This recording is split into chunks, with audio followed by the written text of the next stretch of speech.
I wasn't going to start the broadcast with this, but it just popped into my head, a realization. I mean, I realize it all the time, but it really hit me how important it is.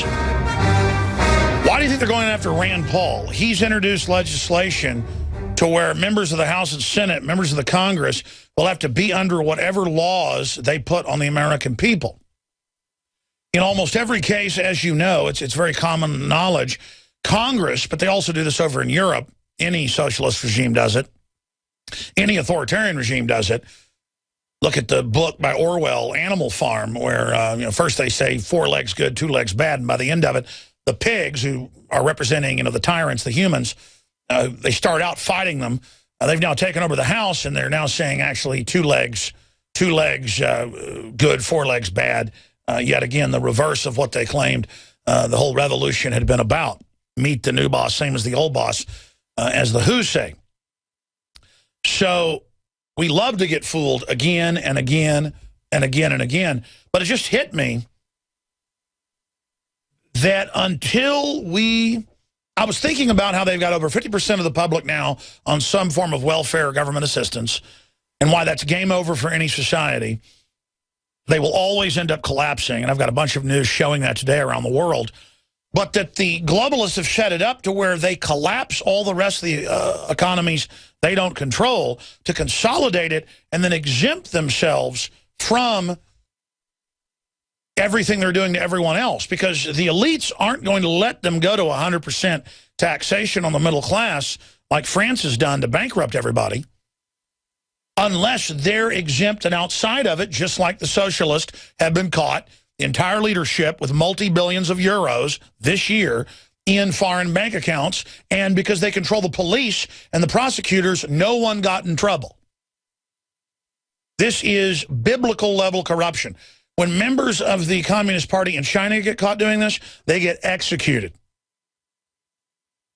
They get executed. Now, sure, they let themselves get insider deals and get wealthy, but they pay the taxes. You don't pay the taxes, you get executed. There is unlimited level of implosion and degradation of society.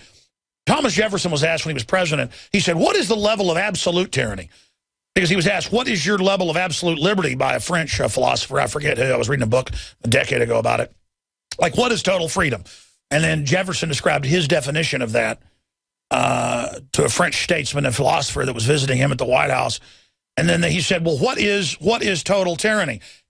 He said, whatever you will put up with, someone will come along who has an appetite for that, and the worst will become the baseline.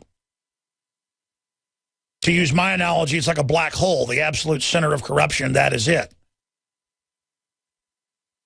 So that's the issue here, is that we've got to talk about how Congress is exempt, the UN's exempt, Berkshire Hathaway is exempt from all these big taxes and regulations, and even uses that point to try to get more taxes passed, but doesn't regulate and doesn't move to get themselves taxed.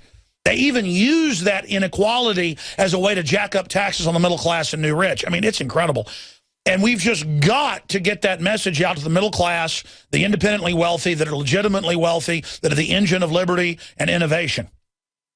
We've got to get the good middle class, the good working class who want to become middle class and rich, and the good nouveau riche, there's even some good old money out there, to really understand we're under attack and not just go along with it. Because so many people do the Atlas Shrugged thing. So many successful people just punch out.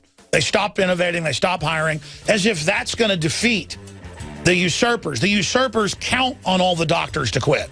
The usurpers count on all the business people to just quit. They got enough money to never work again, sell their businesses off to the globalists. But the globalists want that. Don't do that. Keep fighting. It's the fighting spirit that will defeat them. We've got the biggest news ever coming up after this break. Stay with us. Everything we said came true.